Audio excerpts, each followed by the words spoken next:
Je m'appelle Larissa, et voici l'histoire de la façon dont ma vie a été bouleversée à l'âge de 17 ans, pas à cause de ma grossesse, comme beaucoup pourraient le croire, mais à cause de la réaction de la personne de qui j'attendais le plus de soutien, mon père. J'ai toujours été la fille modèle.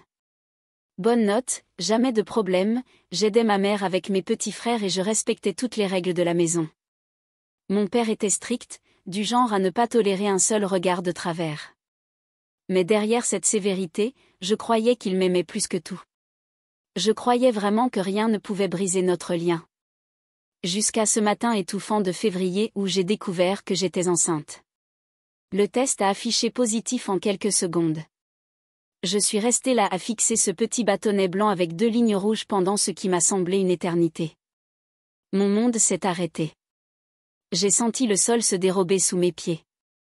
Je me suis assise sur le carrelage de la salle de bain, j'ai replié mes genoux contre moi et j'ai pleuré en silence. Le père du bébé, Diego, était mon petit ami depuis 1 an. Il avait 19 ans, était gentil, travailleur, mais très peu sûr de lui et quand je lui ai annoncé la nouvelle, son silence au bout du fil m'a tout dit. Le lendemain, il avait disparu. Il m'a bloqué de partout. Évaporé. J'étais seule. Terrifiée. Et il me restait encore à l'annoncer à mes parents. J'ai attendu 2 jours. J'ai cherché la meilleure façon de le dire, le bon moment, mais en vérité, il n'y a pas de façon douce d'annoncer ça dans une maison comme la mienne. Alors je l'ai simplement dit, au dîner, pendant que ma mère servait le riz et les haricots et que mon père consultait son téléphone. Papa. Maman. Je suis enceinte. Le bruit de la cuillère de ma mère cognant contre l'assiette a été la première réponse. Son regard s'est éteint. Celui de mon père est devenu du feu. Il n'a rien dit pendant quelques secondes, puis il s'est levé lentement, s'est passé la main dans les cheveux et m'a fixé. Et quoi? Je suis enceinte. De 8 semaines. Il a frappé si fort la table que le verre est tombé et s'est brisé au sol. Ma mère a essayé d'intervenir, mais il ne l'a pas laissé faire. Tu as ruiné ta vie. La mienne. Celle de ta mère. Sors de ma maison. Maintenant. Papa, je t'en supplie. J'ai dit maintenant. Ma mère pleurait, demandant du calme. Mes frères sont sortis de leur chambre, effrayés. Et moi, là, avec un ventre encore invisible, j'ai été poussée dehors avec un sac à dos et la douleur la plus cruelle que j'ai jamais ressentie. À cet instant, j'ai compris ce que voulait dire être complètement seule au monde. Je me suis assise sur le trottoir, le sac entre les jambes, la main sur mon ventre. Les voisins nous observaient derrière leurs fenêtres, chuchotant. Personne n'a rien dit. Personne ne m'a offert son aide. J'étais devenue un fardeau, une honte. Voilà ce que les gens voyaient. La première nuit, j'ai dormi chez une amie du lycée, qui m'a accueillie par pitié et en secret. Le 2e jour, sa mère m'a dit que je ne pouvais pas rester. Le 3e jour, j'ai atterri dans un foyer pour jeunes filles en difficulté, où, pour la première fois depuis des jours, quelqu'un m'a regardé dans les yeux avec compassion. Je ne savais pas de quoi demain serait fait. Mais je savais que je ne laisserais pas mon enfant payer pour le choix d'un père qui m'avait abandonné. Le foyer où je suis arrivée s'appelait « Maison Espoir », mais à ce moment-là, l'espoir était la seule chose que je n'avais plus.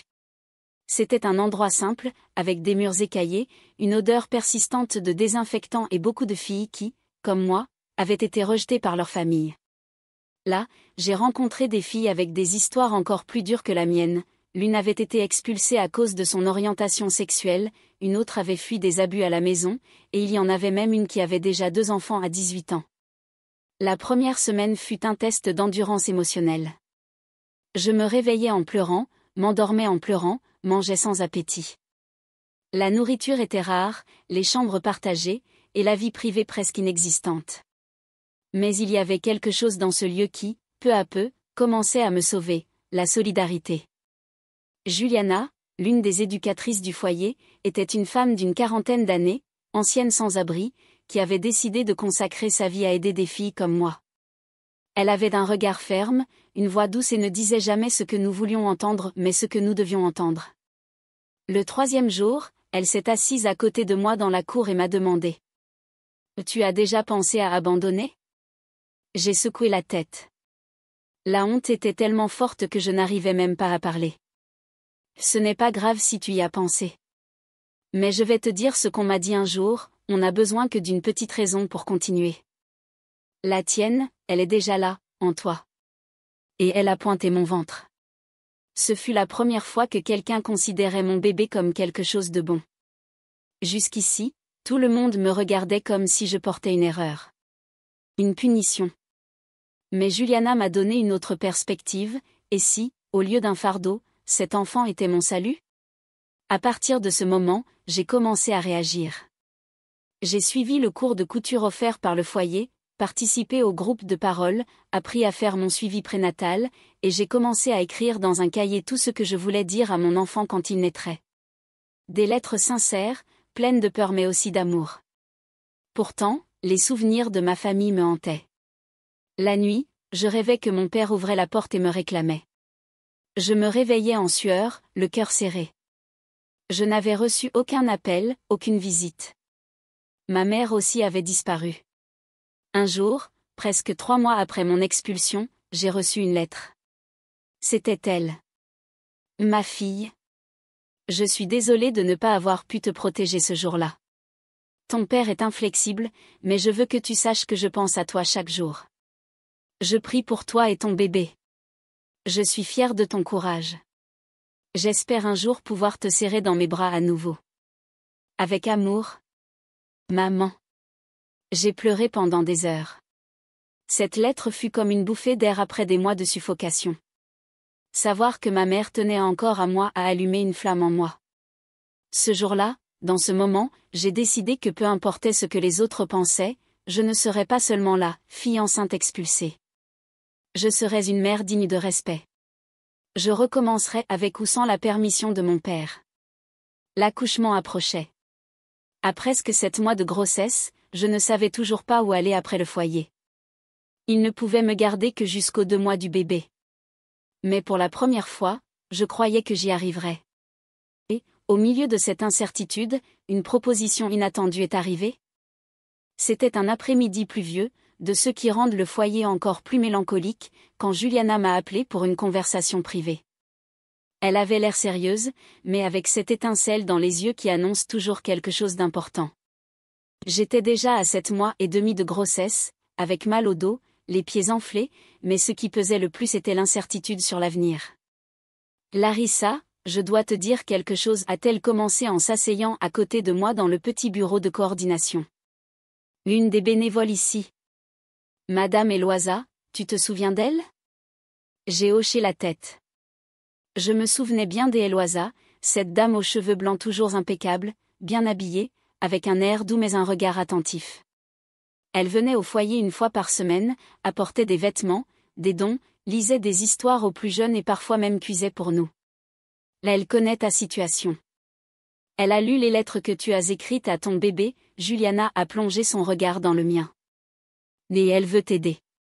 Vraiment. Mon cœur s'est mis à battre très fort. L'aider, comment? Elle t'offre une chambre chez elle. Un endroit sûr où tu pourras rester avec ton bébé après sa naissance. En échange, elle voudrait que tu l'aides avec quelques tâches quotidiennes. Elle vit seule, elle est veuve. Elle veut vraiment t'aider à changer ton histoire. Pendant un moment, je suis restée silencieuse. Ça semblait trop beau pour être vrai.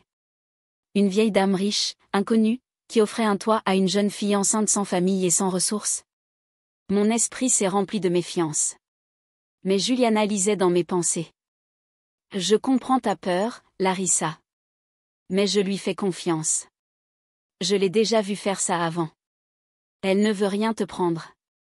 Elle veut juste te donner une chance que personne d'autre ne t'offre en ce moment. J'ai respiré profondément. C'était ça ou rester au foyer jusqu'aux 2 mois de mon bébé, puis, on ne savait pas quoi.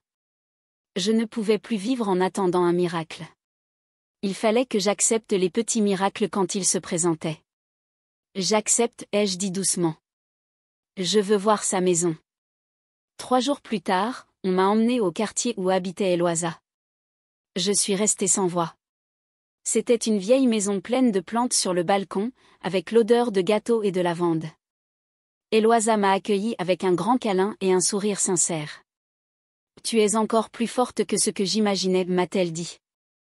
Et ce bébé a de la chance d'avoir une mère comme toi. Peu à peu, je me suis adaptée. La chambre était simple, mais à moi. Le lit était propre, la salle de bain avait de l'eau chaude et, surtout, je me sentais en sécurité. J'ai commencé à cuisiner, à faire la vaisselle, à aider Eloisa dans le jardin. En échange, elle me traitait comme un membre de la famille. Avec le temps, j'ai appris qu'elle aussi avait perdu une fille enceinte, dans un accident de voiture, 10 ans auparavant. Peut-être pour ça qu'elle s'était autant attachée à mon histoire. Peut-être qu'elle avait trouvé en moi une façon de guérir sa propre douleur. 2 semaines plus tard, un matin silencieux, je me suis réveillée avec des contractions. Eloisa m'a emmenée à l'hôpital et elle est restée avec moi tout le temps, me tenant la main. À 6h13, mon fils est né, Miguel. 3,2 kg, plein de cheveux noirs et un regard curieux. Quand je l'ai pris dans mes bras pour la première fois, j'ai tout compris. Chaque douleur, chaque larme, chaque abandon, tout avait un sens à ce moment-là. Je n'étais plus seulement Larissa, la fille rejetée. J'étais mère. Et ça me rendait plus forte que jamais. Mais la vie, comme toujours, ne laisse pas la paix durer longtemps. Quand Miguel a eu 3 semaines, quelque chose d'inattendu est arrivé, mon père est venu. Oui. Lui. À la porte de la maison d'Eloisa. Et il n'était pas seul. C'était un matin ensoleillé, le premier depuis plusieurs jours. Miguel dormait dans mes bras après avoir tété, et je profitais du silence de la maison pour respirer un peu. Eloisa était sortie au marché, et pour un moment, tout semblait tranquille. Jusqu'à ce que la sonnette retentisse. Je n'attendais personne, alors j'ai pensé que c'était la voisine. Je me suis levée lentement, ajustant Miguel dans mon porte-bébé, et je suis allée ouvrir. Mais quand j'ai ouvert, mon cœur s'est arrêté. C'était mon père. Il avait changé. Plus maigre, des cernes profondes, les cheveux encore plus grisonnants. Pendant un instant, j'ai été paralysée. J'ai pensé refermer la porte, mais mes jambes ne bougeaient plus. Il m'a regardé pendant quelques secondes en silence, et pour la première fois de ma vie, j'ai vu du regret dans ses yeux. Larissa, sa voix était basse, presque un murmure. Il faut qu'on parle. Je n'ai rien répondu. J'ai seulement regardé ma mère, qui a fait un pas en avant, les mains jointes comme pour demander pardon. Ma fille, s'il te plaît. Laisse-nous entrer. Mon instinct était de dire non. Je voulais crier, tout lui jeter à la figure. Je voulais lui demander où il était quand j'avais le plus besoin, pourquoi il m'avait tourné le dos comme si j'étais une erreur. Mais en même temps, quelque chose en moi, peut-être la fatigue, peut-être l'amour qui restait, m'en a empêché. J'ai ouvert la porte sans dire un mot. Je les ai conduits au salon. Miguel dormait toujours, ignorant la tempête que cette visite représentait. Nous nous sommes assis. Personne ne savait comment commencer. Jusqu'à ce que mon père se lève, vienne vers moi et regarde mon fils. Il est beau, a-t-il dit, avalant difficilement sa salive. Il te ressemble quand tu étais bébé. C'était étrange d'entendre ça. Et plus encore de voir ses yeux se remplir de larmes. Il a commencé, la voix tremblante, je n'ai pas d'excuses. J'ai été lâche. J'ai cru te protéger, mais je n'ai fait que blesser encore plus. J'avais peur de ce que les autres penseraient, peur que ta vie soit détruite, et j'ai détruit notre relation. Ma mère pleurait doucement. La vérité, a-t-il poursuivi, c'est que je ne dors plus depuis ce jour. Je pense à toi, à comment tu vis. Et quand ta mère m'a dit que tu avais eu le bébé, il s'est interrompu, regardant le sol. Je veux réparer les choses. Si tu me le permets. Silence. Que dire face à ça? Une partie de moi voulait me jeter dans ses bras et redevenir sa fille. Mais une autre voulait hurler que le pardon n'efface pas les blessures. Tu ne sais pas ce que j'ai vécu, ai-je répondu doucement. J'ai dormi par terre, mangé ce que j'ai pu. J'ai été rejetée, jugée. J'ai perdu le père que j'aimais le plus, et tout ça quand j'avais le plus besoin d'aide. Il a hoché la tête, sans essayer de se justifier. Il a juste écouté. Mais j'ai survécu, ai-je continué, pour moi. Pour lui. Et pour ça, je ne sais pas si je peux faire confiance à nouveau si facilement. Ma mère s'est approchée et a pris ma main. On comprend. On veut juste revenir dans ta vie, petit à petit. On veut connaître Miguel, si tu le veux. J'ai regardé mon fils, dormant dans la paix que seuls les nouveau-nés ont. Et j'ai réalisé que pardonner ne voulait pas dire oublier, c'était me libérer du poids. Je n'avais pas à faire semblant que tout allait bien. Mais peut-être, juste peut-être, je pouvais donner une chance à la réconciliation. Vous pouvez le voir, ai-je dit finalement. Mais ça n'efface pas ce qui s'est passé. Si vous voulez faire partie de notre vie, il faudra le prouver par vos actes, pas vos mots. Mon père a hoché la tête. En larmes, il s'est agenouillé devant moi et a doucement touché les petits pieds de Miguel. Merci, fille. De me donner cette chance. À ce moment-là, il n'y avait pas de pardon complet. Mais il y avait un début. Et pour moi, c'était déjà un commencement.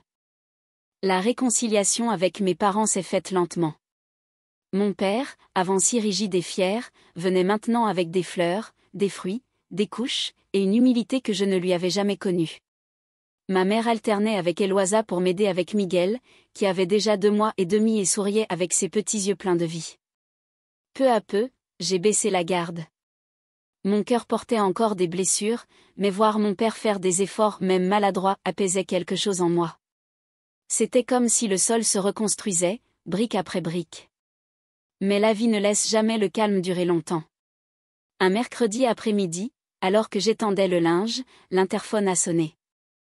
Eloisa a répondu, puis m'a appelé, visiblement tendue. Larissa, il y a un jeune homme dehors qui dit être le père de Miguel. J'ai gelé. Le nom a brûlé dans ma tête, Diego. Celui qui avait disparu le jour où j'avais annoncé ma grossesse. Celui qui m'avait bloqué partout. Celui qui m'avait tourné le dos quand j'avais le plus besoin d'aide. Et maintenant, il était là, après presque 9 mois de silence. Que dois-je faire? Va demander Eloisa. Laisse-le entrer, ai-je répondu, avalant ma peur. Reste près de moi, s'il te plaît. Quand j'ai ouvert la porte, il était là. Même visage, maintenant plus maigre, cheveux en bataille, chemise froissée. Il avait un regard coupable, mais aussi hautain, comme s'il croyait pouvoir revenir et tout arranger. Larissa, a-t-il dit, sans savoir s'il devait sourire ou pleurer. Je sais que j'ai tardé. J'ai beaucoup fauté. Mais je veux voir mon fils. Je suis prêt à assumer. J'ai croisé les bras, essayant de rester ferme. Maintenant? Après avoir disparu? Après m'avoir laissé seule? J'avais peur. Ma mère a paniqué quand elle a su. Elle m'a mis à la porte. Je suis allée chez un cousin, j'ai trouvé un travail loin. Mais, je n'ai jamais cessé de penser à toi. Et au bébé. Il a un nom. Miguel. Et Miguel, il a répété, comme s'il testait le mot pour la première fois. Je veux le connaître. Je veux faire partie de sa vie. Je l'ai regardé longuement. J'espérais ressentir du soulagement en le revoyant. Ou de la colère. Mais ce que j'ai vraiment ressenti, c'était de la déception. Parce qu'il n'était venu que maintenant que tout était calme. Quand le pire était passé. Tu veux faire partie de sa vie parce que c'est pratique, ai-je répondu, fermement. Mais où étais-tu quand j'ai pleuré seule dans la salle de bain? Quand j'ai dormi sur un trottoir? Quand j'ai accouché dans la peur, sans personne à mes côtés? Il a baissé la tête. Je sais que j'ai été lâche. Mais je peux changer. Je veux faire les choses bien. Faire les choses bien, ce n'est pas venir quand tout est déjà prêt. C'est construire ensemble. Et tu n'étais pas là pour ça. Ceux qui étaient là, c'étaient des gens qui n'avaient aucune obligation envers moi. Il m'a regardé comme s'il voulait insister.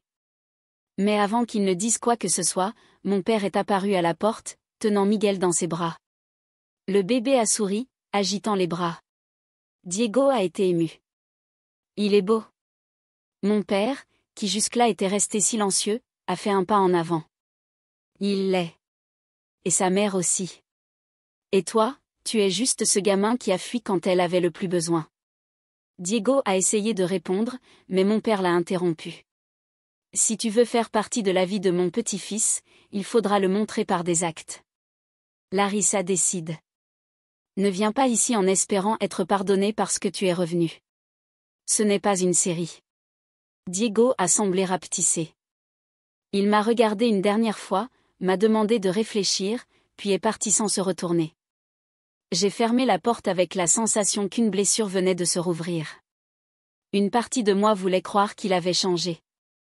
Qu'il pouvait être un bon père. Mais une autre partie, celle qui avait saigné en silence pendant des mois, n'était pas prête à risquer une nouvelle déception. Cette nuit-là, j'ai écrit une nouvelle lettre dans le cahier de Miguel. Fils, aujourd'hui le père biologique est revenu. Et tu sais ce que j'ai ressenti? Que tu n'as pas besoin de quelqu'un qui porte juste ton nom sur un papier. Tu as besoin de quelqu'un qui te porte dans ses bras, dans son cœur, dans ses décisions quotidiennes. Et pour ça, tu as déjà assez. Après le départ de Diego, nous n'avons plus eu de nouvelles. Il m'a envoyé un message quelques jours plus tard, demandant à parler encore, disant qu'il voulait faire partie de la vie de Miguel. Je n'ai pas répondu. Pas parce que je voulais le punir, mais parce que j'ai enfin compris que toute absence ne mérite pas d'être comblée. Avec le temps, j'ai réalisé que mon fils n'avait pas besoin d'un père quelconque. Il avait besoin de personnes vraies, stables, aimantes. Et à cet égard, il avait déjà une sacrée chance. Ma mère se rapprochait chaque jour un peu plus, elle venait presque tous les jours, apprenait à donner le bain, lui chantait des chansons pour qu'il s'endorme. Mon père portait encore le poids de sa culpabilité, mais il s'occupait de Miguel avec une délicatesse que je ne l'aurais jamais imaginé capable d'avoir. Et Eloisa, elle était le cœur de notre foyer.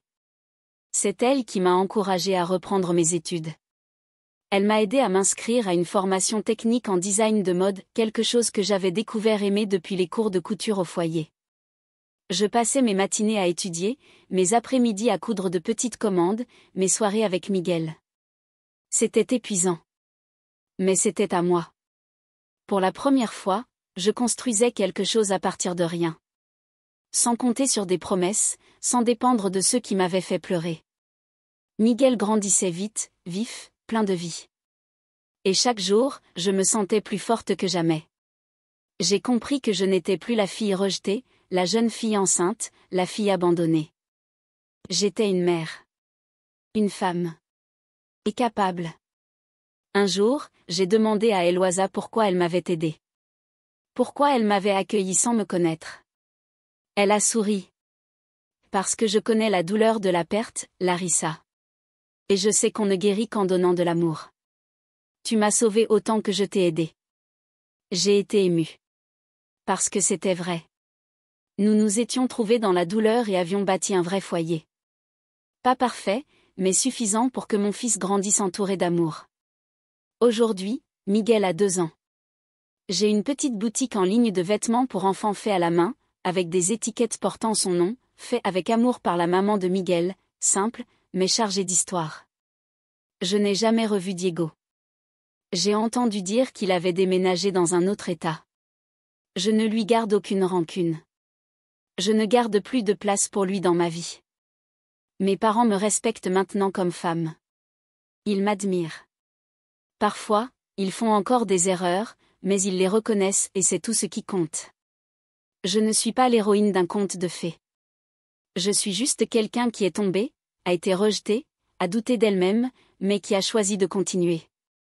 Et qui a appris que parfois, le plus grand acte d'amour est de savoir qui laisser derrière soi. Parce que tout le monde ne mérite pas une place dans ta vie juste parce qu'il a été là au début. Et moi? Je ne fais que commencer. Commentaire Madame Reddit. Waouh, Diego est arrivé juste quand le bébé était propre, vacciné, enregistré et dormait toute la nuit? Quel timing parfait! Ce type n'a pas fui ses responsabilités, il a juste pris des vacances prolongées de la paternité. Bravo pour ton courage, Larissa. Avoir un enfant, c'est dur, mais porter 2 bébés, un dans les bras et un autre émotionnellement absent, personne ne le mérite. Et c'est ainsi que se termine une autre histoire émouvante de Reddit. Si vous avez aimé, laissez un like, partagez et abonnez-vous à la chaîne pour plus d'histoires incroyables. Ne manquez pas la prochaine.